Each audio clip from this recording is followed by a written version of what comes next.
So tonight we're very excited to welcome Dr. Daniel Klauer, a dentist from Indiana, who's going to speak on TMJ, sleep occlusion, and ortho, the inseparable truths.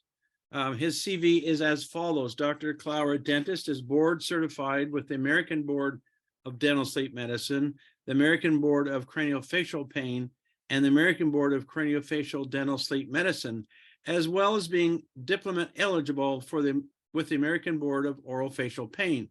He's the owner and clinic director of the TMJ and Sleep Therapy Center in Granger, Indiana, and is currently the only doctor in a 100-mile radius who carries these 3 board credentials.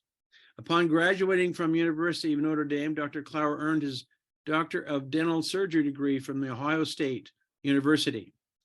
Drawing on the culmination of nearly 10 years of dentistry and over 2,000 hours of continuing education in craniofacial pain, TMD, and sleep medicine, Dr. Klauer shares his professional expertise to create a roadmap that helps his patients take back their health. Dr. Klauer, it's a pleasure to welcome you to Canada, chilly as it is, but a very warm welcome from Canada to you down in Indiana. And we want to thank your right-hand lady, Bridget, who arranged for all of this. She's been a tireless organizer, so I know she's in the background, and welcome her as well. So Dr. Klauer, it's all yours. Thank you. I'm actually in Michigan where I live. I'm sorry. even that I'm even my office, but I'm even that much closer to you guys. So you're part Canadian. Yeah, basically. And it's below 10 degrees. So it's it's nice and cold here. So Bianca, if you can't hear or something doesn't come in, start waving and I'll go back. No problem. But I'll hop too. So this is my my father and my grandfather. So Papa Klauer in the middle there passed away in June of 2020, but he was a dentist, stood for 50 years, one assistant who also covered the front desk, and he had a chime on the front door. So if someone came in, his assistant would leave to go greet them and then come back and start helping them. And in the 70s, he took a lot of Witzig courses and started to develop these faces, and we're just making broader arches. And I have a book of patients and thank you letters they wrote him, and parents were saying, my child's bedwetting's going away. My child is doing better in school. They're focusing, they're getting their homework done. My child's headaches are gone. And all of these reports of fantastic things happening. And so I was talking to my grandfather as I got into sleep. He retired when I was in high school. So I said, Papa, do you realize you were treating obstructive sleep apnea before it was even known to be obstructive sleep apnea?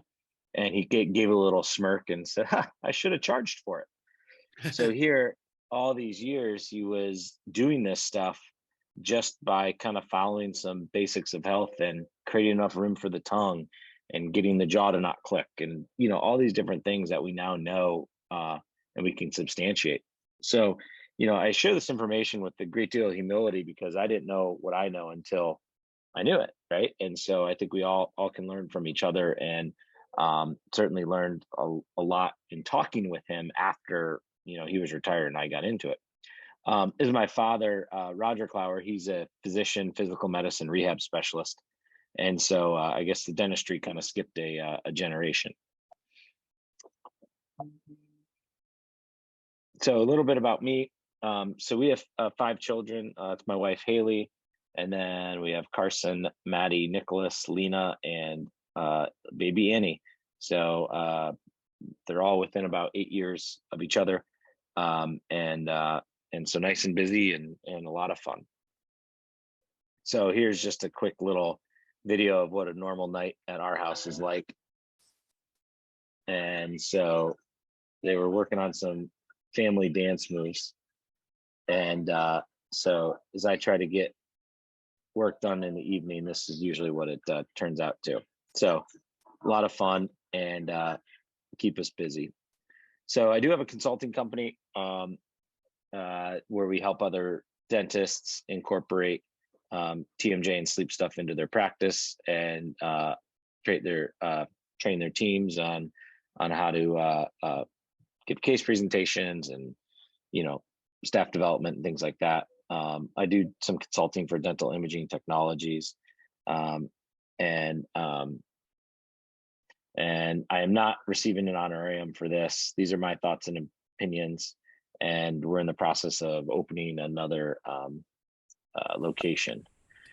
So, why continuous education is needed is, you only treat what you see, and you only see what you look for, and you only look for what you know.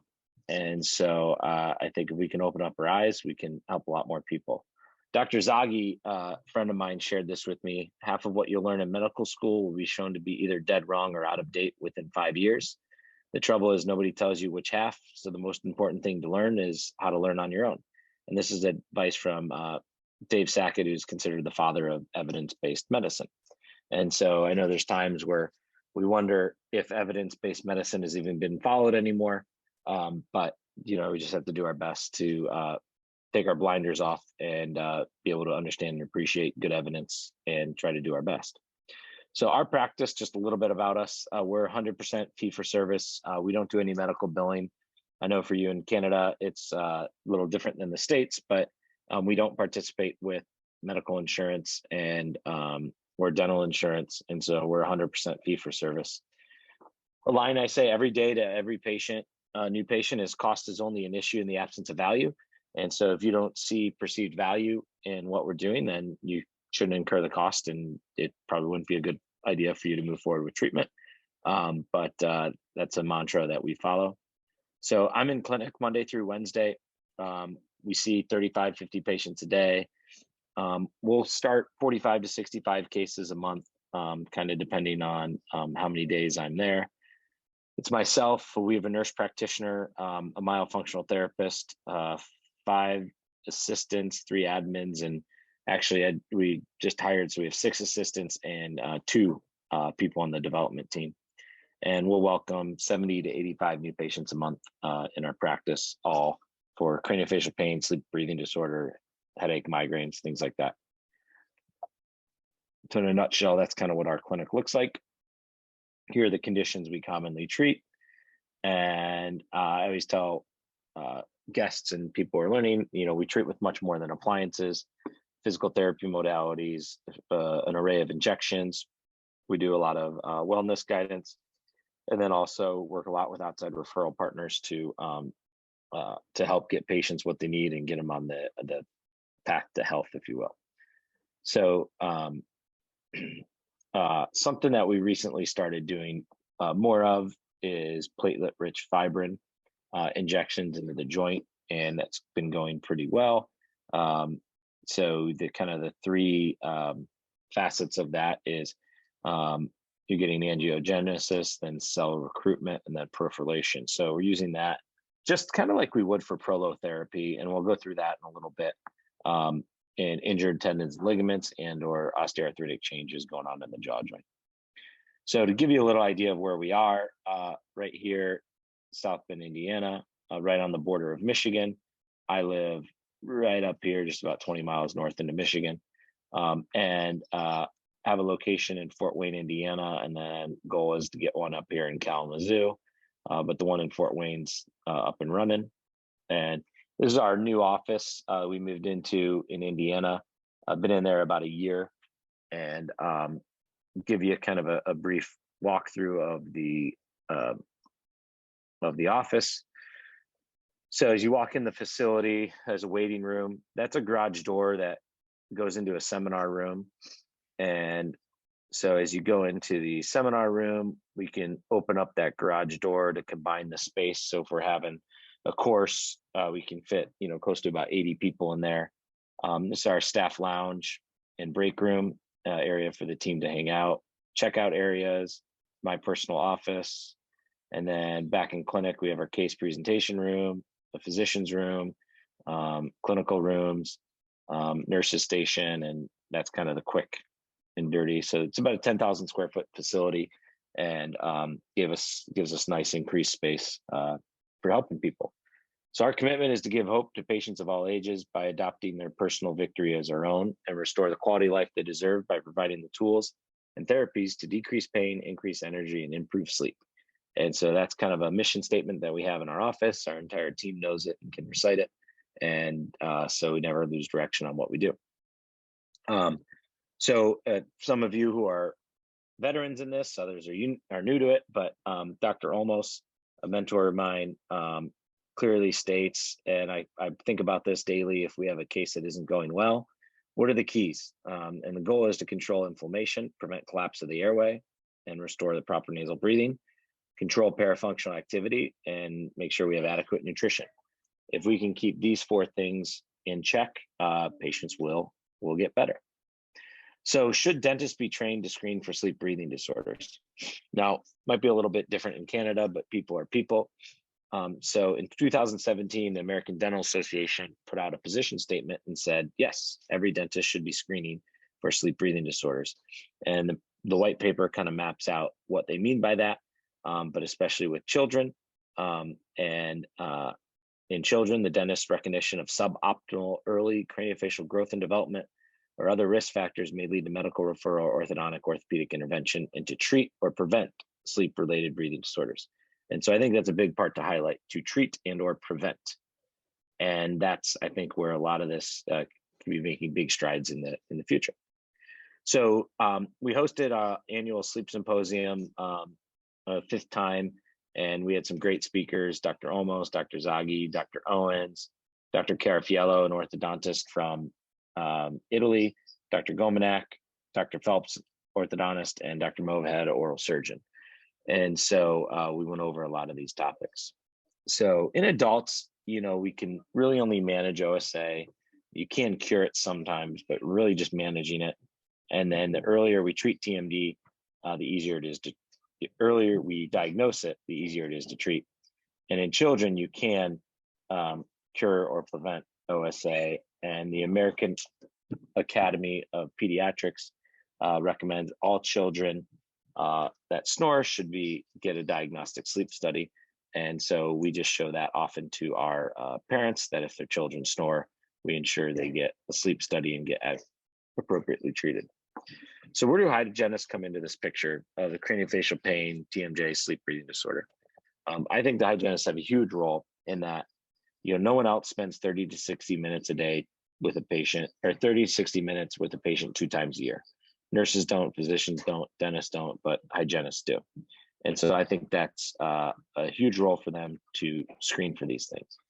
So Dr. Bailey, in March of 2010, so this is nothing new, in his journal, Dentistry's Role in Sleep Medicine, put out all the common risk indicators and clinical observations and the potential relationships that you might have for sleep breathing disorders. For those of you looking to get into it, what you can do is you can take this, and I'll make sure we email you a copy of it. You take this, I would laminate it, put it in your hygienist room, put a dry erase marker, and tell your hygienist, circle any of these clinical observations that you see. And so then when you go in to talk to your patient, if you see 10 of those circled, you say, oh, wow, there's 10 clinical observations that show potential relationship for a sleep breathing disorder.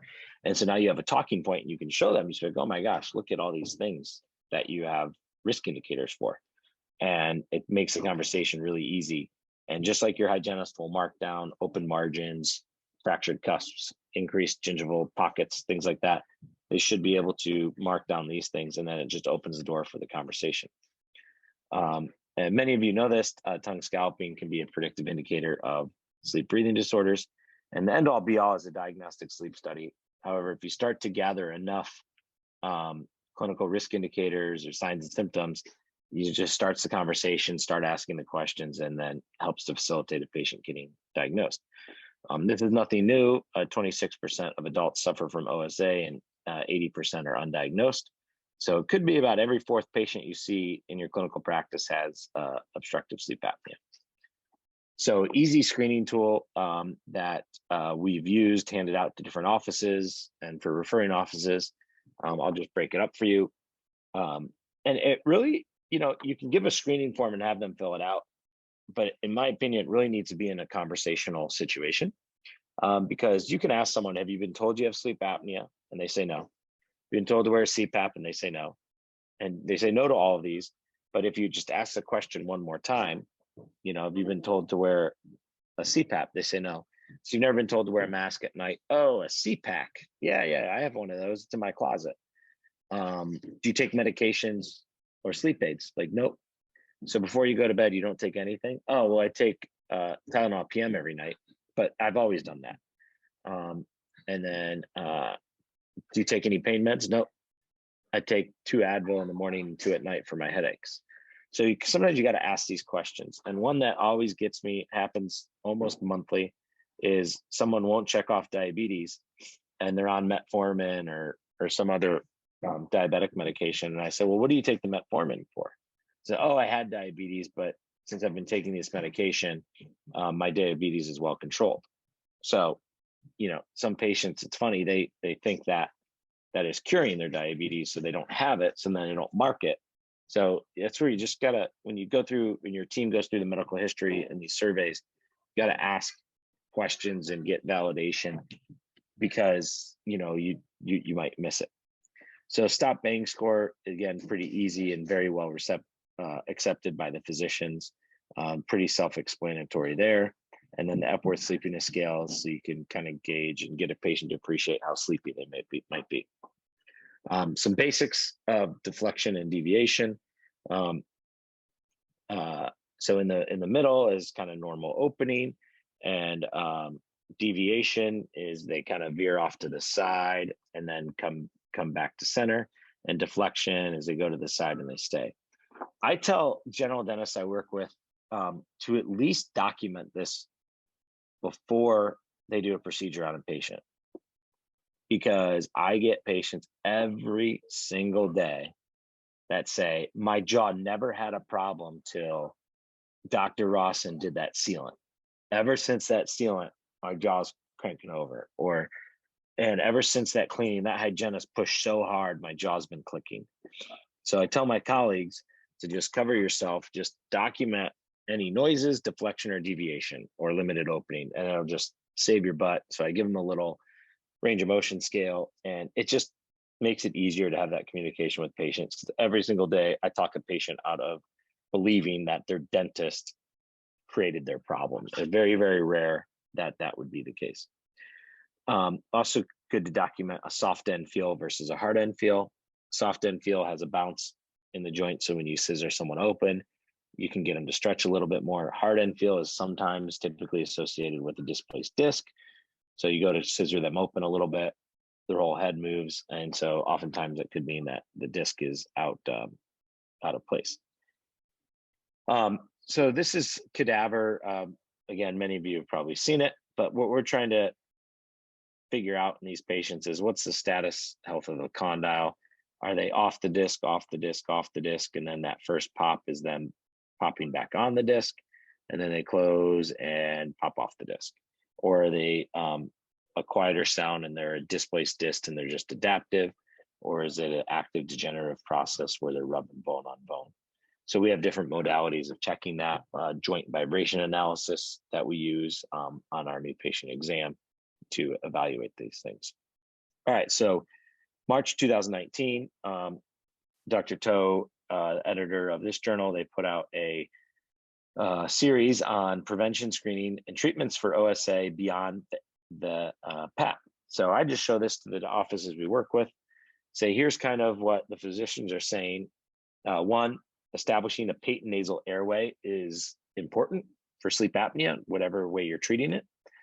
Two, breathing orofacial growth and prevention of sleep apnea is a thing. So in children, if we can establish proper orofacial growth, we have a better chance at maybe potentially preventing sleep apnea. And it's not all about the size of the box, if you will. There's multiple factors that go into it.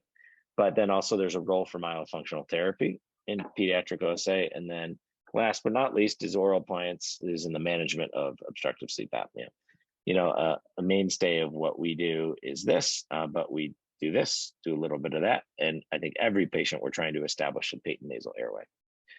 So normally I ask this question out loud, but what is first thing you do for a new patient in the dental practice is you take a full mouth x-ray of periapicals or bite wings. In our practice, we take a cone beam to allow us to walk through the anatomy, look at the tooth, look at the teeth, the joint, the sinuses. Yes, we look at the airway, but we do appreciate and realize it's a static, upright position of the airway. So we don't hang a diagnosis on the airway feature of a cone beam, but that is typically what we do.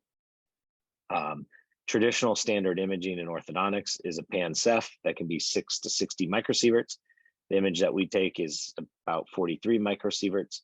It gives us a great deal of information and low radiation, and is safe and a nice way to gather a lot of good information. So, so we're totally comfortable when it's necessary to take these, taking them on our patients. A study that I tend to share is we get a lot of questions about, well, are 4-by extractions bad? Does that cause apnea? Does that cause TMJ? Does that have anything to do with apnea? And so this article was published by Dr. Larson. Dr. Jeff Rouse out of Dallas kind of dissected this article eloquently. And so I'm going to briefly go through it. So it states their conclusion in the title: evidence supports no relationship between obstructive sleep apnea and premolar extraction, an electronic health records review. So first part says a controversy exists concerning the relationship, if any, between OSA and the anatomical position of the anterior teeth. So I think that first sentence of the article poses an issue in that I don't think there's a controversy. The literature shows the most effective treatment of OSA can be maxillomandibular advancement. And when I asked the oral surgeons, what happens to the anatomical position of the anterior teeth when you do an MMA, is it gets moved forward. So the very first part of this has issue, because I don't think there's a controversy about the anatomical position of the teeth. We have some data that shows that moving the upper jaw forward surgically helps to improve apnea. So I think that right there is a potential issue. But then the study is made up of 35% female. Routinely they're missed or they're premenopausal in terms of finding out if they're apnea. 83% of the patients were under the age of 60. And the rate of incidence of OSA in the patient population of the study is only 4%, when the actual incidence is much, much higher. Also, the study assumes that if they don't carry a diagnosis of OSA, then they don't have OSA. But we know that 80–90% of OSA patients are undiagnosed. So that's a faulty assumption. And then it also says that subjects that have insurance, thus, if they have symptoms, their physicians would have ordered a PSG. Well, we all know a lot of our patients have physicians, a lot of our patients have insurance, and a lot of our patients are undiagnosed. So that's a faulty assumption. And then it also assumes that non-extraction means that they had orthodontics. And so we can't compare those two groups, because just because someone has all their teeth doesn't mean they had orthodontics. And you can really only validate this study if everybody had a PSG, because of false negatives that can happen with home sleep test. So we can't say it does, we can't say it doesn't. We need more studies designed to investigate this further. And so that's kind of where that falls. A friend of mine says he would not sign up for a randomized double-blind placebo-controlled study on parachute efficacy. He's just going to let common sense rue the day on that one. So lack of evidence does not equal evidence. So if a lot of times, if I have a friend getting into TMJ or sleep, or a patient that really wants to learn more, I just have this article broken down that was written in the pulmonary medicine by Dr. Olmos, my mentor. It's from 2016. And so it just picks out some key points of the things that we commonly see in our practice. So 23% of kids have pain when chewing, and all jaw joint noises are pathologic, indicative of something going on. And 26% of the American population is at high risk for OSA. OSA signs and symptoms can precede the first onset of TMD. And patients with OSA are 3.6 times more likely to suffer from TMD, and children with headaches are 15 times more likely to be suffering OSA. Migraine is a result of intracranial vascular swelling and can be triggered by activation of any of the branches of the trigeminal nerve. And so that's where a lot of times we can help these patients by controlling any triggers to the trigeminal nerve that might be causing migraine in the middle meningeal nerve. So I'll kind of run through this. I don't want to bore you guys with anatomy, but the branches of the middle meningeal nerve come from V2 and V3, and then they exit the skull, but then go back up to into the skull through the foramen spinosum. Then migraine is the most prevalent primary headache in individuals with TMD. So something I share with referring docs is, this is from Dr. Oakson's book. We can have pain in the neck that goes to the trigeminal spinal tract nucleus, goes to the thalamus, and the cortex realizes the pain at the source of the pain.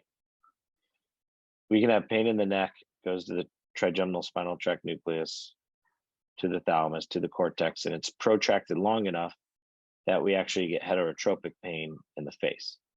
So not everybody with facial pain is the origin of pain their face.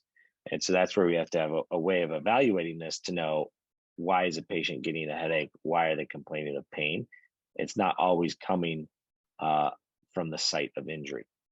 So we can have referred pain. And then sleep bruxisms associated with facial pain and improper nasal breathing.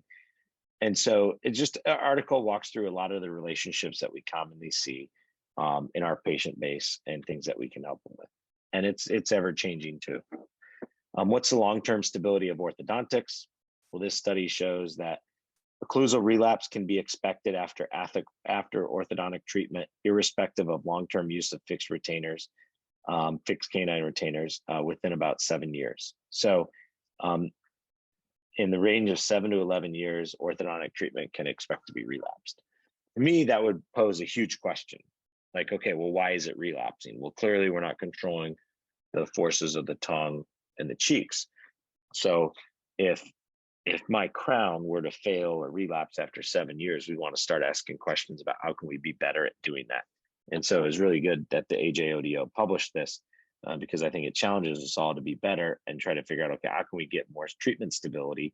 And I think we get more treatment stability by treating what's causing the instability, which is the balance of muscle forces. I mean, it's no surprise that our oral facial development is based upon these muscular forces. And if they're balanced, neutral forces, we get proper growth, we get proper spacing, and we have less narrow, crooked arches. So basically what we do every day is try to take the thorn out and figure out why patient's having a problem and what's going on. So as patient Rocco, I ran into him at a grocery store, went to high school with him, and he wanted to figure out why he was having these headaches, why his bite was all kind of jacked up. And he said he hadn't come to me because he heard I was expensive. And after seeing, 6, 7 dentists and getting a bunch of different mouth guards, he said he just spent more money. So he's like, I'm going to come in and see you. And I said, I'd be happy to help. So he came in to see us. He's got this, open bite. And he had orthodontics and just kind of in a bad situation. His bite's driving him nuts. He's got headaches, he's got shoulder pain, and he can't figure out what's going on. So long story short, we treated him, and in about 4 months, we kind of reestablished his occlusion, got his bite to sock in, not perfect, but better. And we did this all by just facilitating proper nasal breathing and utilization of a myobrace at nighttime. So no orthodontics, no Invisalign, no brackets, bands, or wires, just getting the tongue to function like it should, getting his breathing, and identifying that he had sleep apnea, he had a nasal obstruction. And so he eventually got those fixed, got his apnea treated, and, he was in a good spot, a couple months into treatment. We do see a dramatic change in the airway here. And again, that can change based on the swallowing where he's standing. but you can definitely see better posture. His head's more upright, shoulders aren't rolled forward, his shoulder pain's gone. And he did quite well and bounced back really, really fast. So as general dentists, what can you do? You can take range of motion. If a patient has acute onset of TMJ, you can consider TMJ symptoms, you consider anti-inflammatory, some range of motion exercises. It's really if the jaw is locked, you want to get moving and act fast. So I have a handout here that I give to my referring offices. It kind of gives them a little cheat sheet of things they can do if they feel it's an acute onset and it's not a chronic problem, or it's right after some dental work and the patient's just sore. So I just kind of listed out the common things. I want to empower my referring providers to do some of this, to treat some of these cases. And then, obviously I'm happy to help, but I really don't need to see every single patient that's got a little sore ache. So I try to empower them to do so. Again, many of you have seen this. There's some parts of this video I don't necessarily agree with, but I'll play it for you, as this is a great video to show to patients if you're trying to get them to understand the relationship and give them a visual of how these sleep breathing problems can impact jaw joint dysfunction and growth and development. And so this animation just, I think, does a nice job. Airway and TMJ. The normal way to breathe is through your nose. As we grow and develop, certain things such as pollen, cow milk, and other variables can cause an allergic reaction, causing the lymphoid tissues known as tonsils and adenoids to become swollen. As the tonsils and adenoids become swollen, they develop into an obstruction for nasal breathing, and slowly mouth breathing begins to be the primary intake of air into the body. In order to breathe through the mouth, the lower jaw comes down, the tongue comes off the palate and settles on the lower teeth. Nasal breathing is the correct way for air to enter the body, and during nasal breathing, the tongue rests at the palate and the pressure of the cheeks is bound by the tongue. During mouth breathing, the pressure from the cheeks is unopposed by the tongue. The oral system becomes unbalanced and results in the deformation of the upper jaw, creating a V-shaped arch as opposed to a correct U-shaped arch. This also produces an incorrect swallowing function. Upon swallowing, the tongue rests on the lateral teeth, hindering normal tooth eruption, causing a lateral tongue thrust. A constantly open mouth causes the incisors to over-erupt.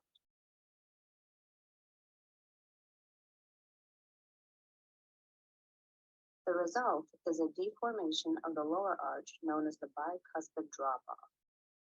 The result of this deformation of the upper and lower arches is the presence of premature contacts upon closing, which shift the lower jaw distally off of the physiologic trajectory.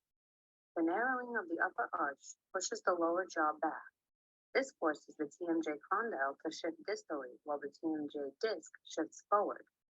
Upon opening, the disc can shift onto the condyle to restore the TMJ's correct position, reduction of the disc, and then shift back to an incorrect forward position upon closing.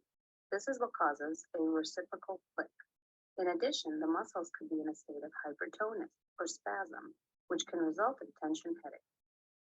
An incorrect position of the lower jaw can result in parafunctional activity of the muscles, such as clenching and grinding. Over time, grinding can result in severely worn down teeth. As a result, the teeth become even shorter, the lower jaw shifts distally even further, and the vertical of the bite decreases. In time, joint degeneration occurs. The joint becomes deformed, and the ligaments of the joint become damaged. As a result, the TMJ disc can get trapped in front of the condyle. While the click may go away, limited mouth opening will occur.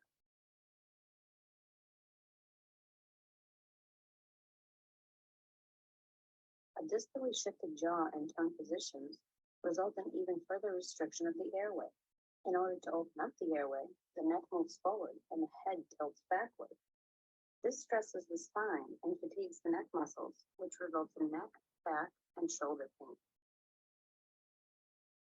So it's a nice video to show patients and kind of get them to appreciate and understand some of the things that we're looking at and doing.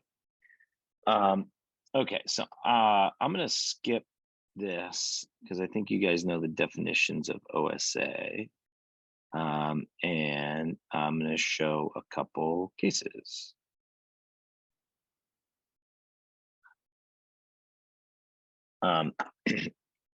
So, routine emphasis of treatment of chronic malocclusions to treat TMD is unsupported. In other words, malocclusion may be a consequence of the TMD rather than the cause. And this is from Dr. Okeson's work. And again, something I remind my patients, but also our referring providers who have a big emphasis on occlusion, that, the literature does not support that malocclusion is the cause of TMD. But we'll often have people say, well, if you do an oral appliance on my patient, the bite will change. And yeah, it certainly can. But other things can change the bite. So here we have a patient who's CPAP. We can presume change the bite. His bite started to change after he initiated CPAP therapy. And the best estimation I can have is that as the CPAP was blowing air, his tongue was pushing forward and potentially created that open bite. And that is what we've seen, and then we have to try to manage that. But those teeth were solidly in bone. So then another patient came in not too far after, looked strangely similar. And so I thought, oh my gosh, well, this gentleman had Inspire. So Inspire is the implant that goes on the hypoglossal nerve and zaps the tongue forward. So I thought, oh my gosh, this might be the first documented case of occlusal bite change from Inspire. So reported it to Inspire, talked with them. And but as I did that, we ordered a head CT on the patient, and actually he had a pituitary tumor. So he had a pituitary adenoma, and it was acromegaly, and his tongue was just getting larger and larger. So it had nothing to do with the Inspire, had nothing to do with his apnea, had everything to do with this pituitary adenoma. So we don't want to be quick to assume we know what the bite change is without doing our due diligence and looking into it. I would argue that this patient, based on his maxillary deficiency, is probably not the best candidate for Inspire. I think he would have been a better candidate for MMA to begin with. So, what's the big deal about the nose? So there's some studies that show that masseter muscles are recruited by ventilatory stimuli with an increased presence of carbon dioxide. And I think anybody knows that after they talk a lot, they mouth breathe a lot, they wear a mask for a long period of time, they can feel activation of the masseters. And we know that mouth breathing creates more activation of those muscles. And so we certainly see this association. Now, the principle of action that we want to consider is with Bernoulli's principle. We know that as air increases in speed, it leads to a decrease in pressure, and then the lateral walls pull in, and that's where we get our snoring sounds. And then Pascal's law says that a change in radius will increase flow rate to the fourth power. So a small change in the size of the nasal valve or the nose can create a to the fourth power increase in flow. So we want to be mindful of how this normal laminar flow through the nose can affect the musculature of the face. And so here's an example of a patient I saw with deflection upon speaking. He had normal opening and closing, but just when he spoke, he would deflect. So his opening is perfectly fine. So I noticed when we tilted his head back, it went away. So if you notice here, when his head's in extension, it goes away. So we noticed if we put a nasal cone in, his deflection went away. So it's pretty fascinating just to see how all we did was change his nasal breathing, and this dramatically improved. And so his TMD problem that he was referred to us for was really nothing more than a nasal breathing problem manifesting with some symptoms in the jaw joint structures. So we don't want to underestimate that. This is my wife's nose. She had nasal surgery, and the CBCT is a volume average of all these slices. So it's really not the end all be all. She was still having symptoms, and upon scope, the surgeon deemed it was appropriate to do a septoplasty. And so this is the septal cartilage, and that's all the bone that he removed to create more space in the nose, giving her a good laminar airflow and dramatic improvement with her breathing. And so we do have some literature showing that nasal airway resistance and BMI are the most important predictive factors for success with oral appliance and in CPAP. So a good thing that the physicians gave me to do is we had a patient present with trigeminal neuralgia-like symptoms and potential sleep apnea. And so we do a nose score. And a nose score is very well understood by the ENT world. And so this is something, if you want to speak their language, have the patients fill this out. And, I just say to patients, I know you say you don't have a breathing problem, but the way you completed this survey tells me that you have severe nasal obstruction. So you told me you have severe nasal obstruction, so that gives me kind of permission to talk about it more. And this is routinely what we hear from patients after they present like this, get their nose fixed, and have a dramatic improvement. Listen to Andrea. She agreed to send you this quick message. But Andrea, tell me about when your first appointment, they told you your nose was blocked, and then you got it fixed in June. How does it feel? 3 days after the surgery, I couldn't breathe. I had no idea that I couldn't breathe for the surgery. It was like, it was amazing. Now, did you think I was a little nuts when I told you you couldn't breathe through your nose? A little bit. Yeah, okay, cool. But you still think? I still Great, think. great. Yeah, Super, it super. feels so much better. The surgery was super easy. Like, no Vicodin, no narcotics, just Tylenol, Aldo, 3 days of rest. I was like, wow. Awesome. All right, thanks, Andrea.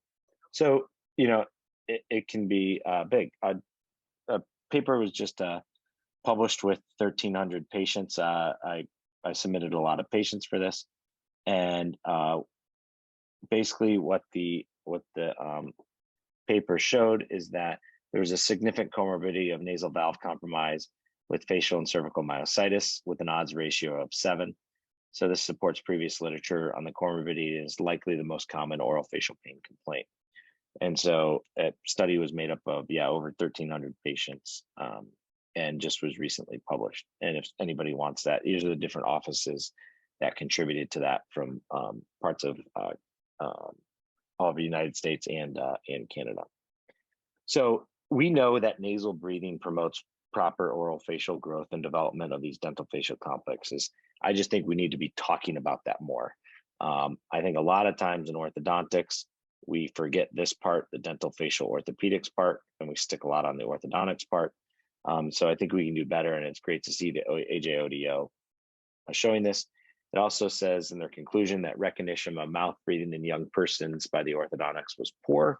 So we know that we can and ought to do better. Docs will often ask me about lip taping. I share with them Dr. Zaghi's article on lip taping and a safe way to assess it and how it can be an effective screening tool. And so he walks through how you can do a quick 3-minute test, find out if a patient's comfortable with it, and then you can more confidently recommend it for a patient to do.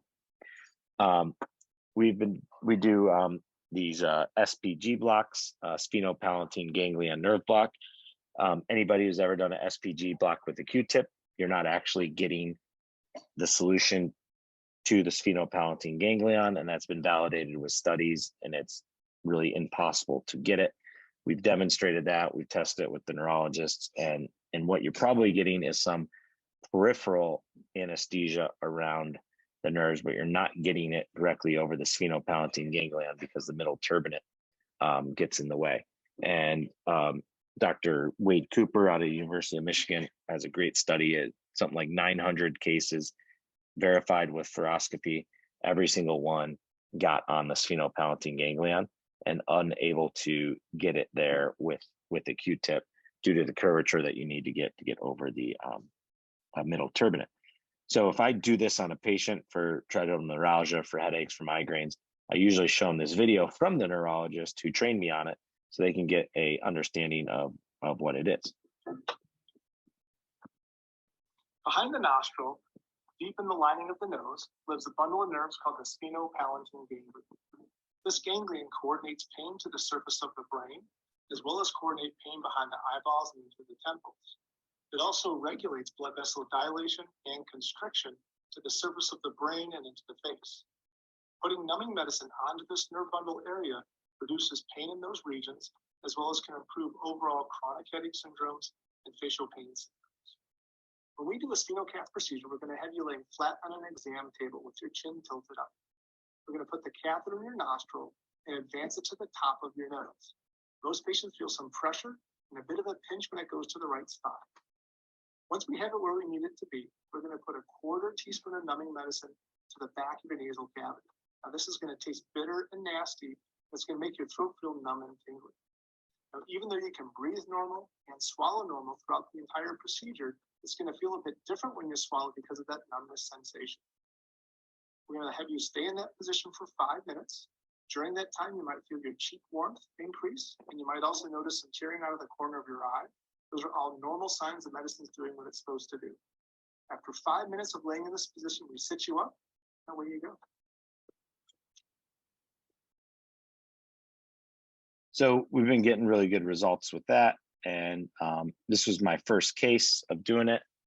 Rodney had pain in the upper right. We put him in an appliance. It helped, but he still had pain in the upper right. He had number 3 filling, root canal, extraction, implant, and still had pain there. And after we kind of hit a roadblock, we elected to do a sphenopalatine ganglion nerve block, and this was right after the block. All right, Roddy, what was your pain level when you came in today? And what would you say that your pain level is currently following the SPG block? I almost don't feel any pain, so I'm giving it a 1 or 2. Awesome. And can you tell me how you felt like the procedure went, what you experienced during that, any feedback you might have? Obviously, it was awkward because everything was stuck down this, but Dr. Klauer did a fast job. So in this case, it was therapeutic because we were able to reset that ganglion, clear his pain, and with no pain signaling from that tooth anymore, he stayed resolved and has been, doing great.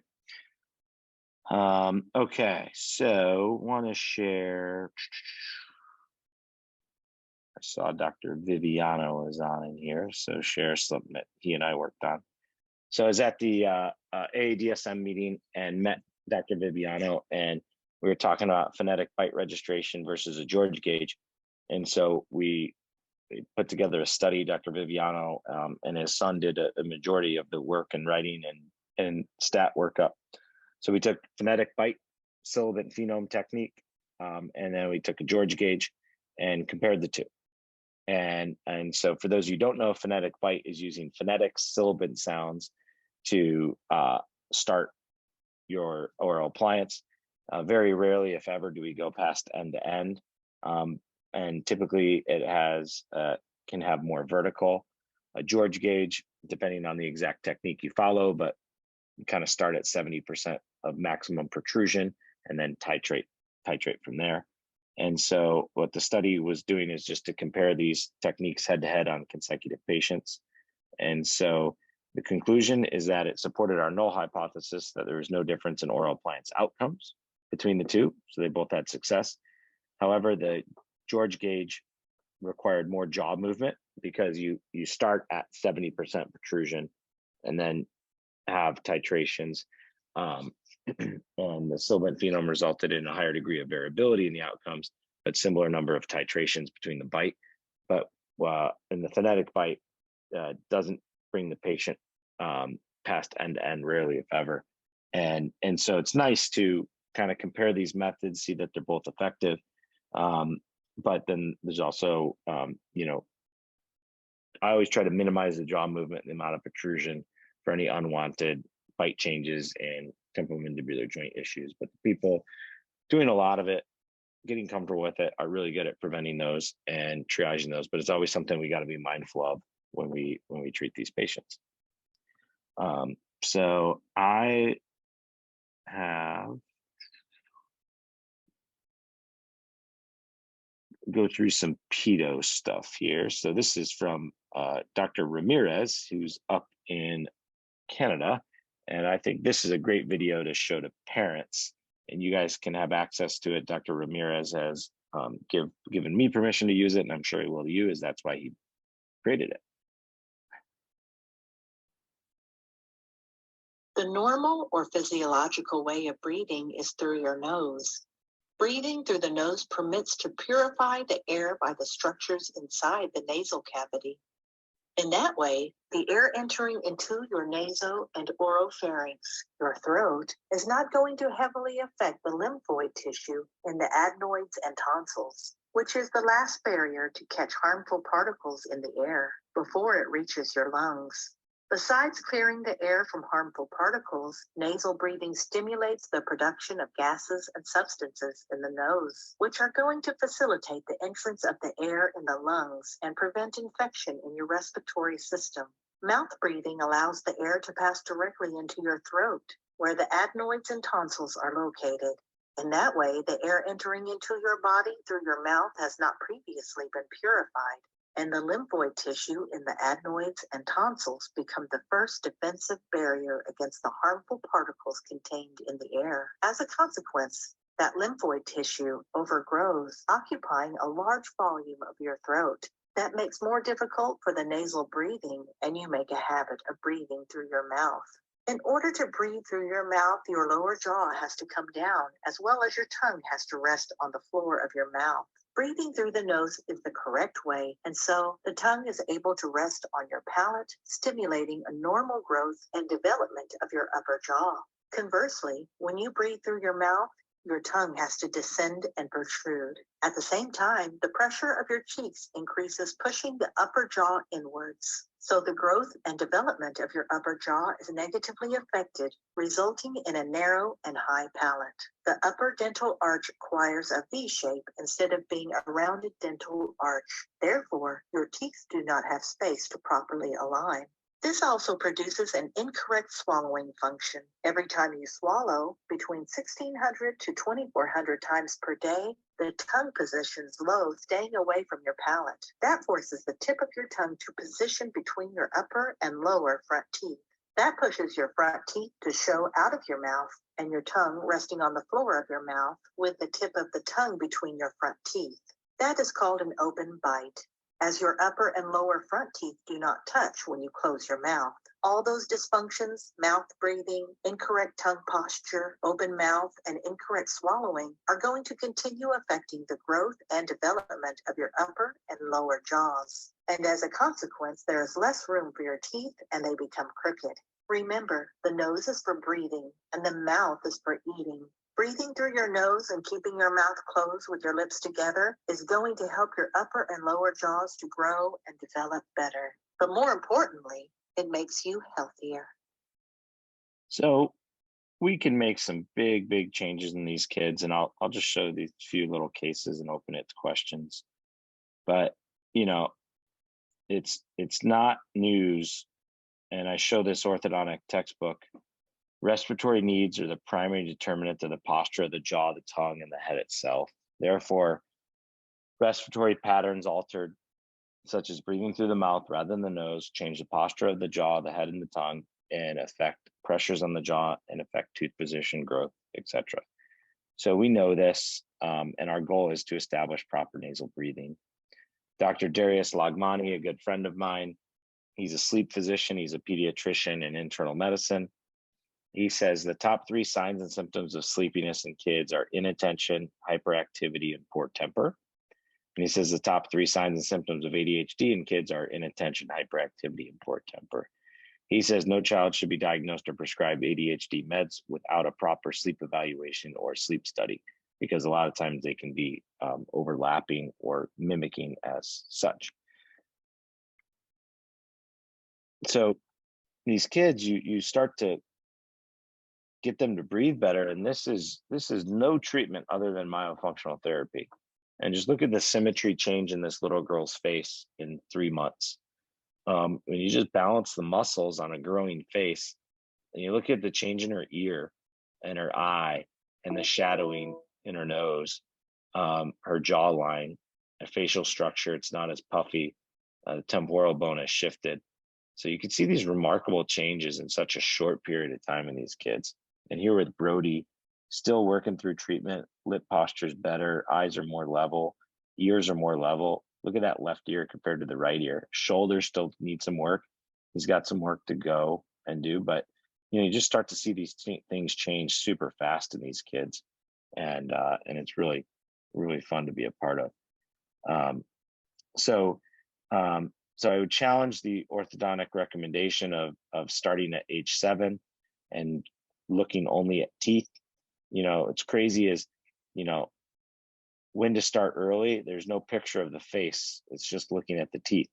So it is not, the AO does not advocate comprehensive orthodontic treatment at age 7. However, may be appropriate if these problems are seen. And so I think it's a little short-sighted, and I think we can do better. And I think we are doing better, and things are improving. So with that, I am happy to take any questions, show some additional things, but I want to be respectful of everybody's time.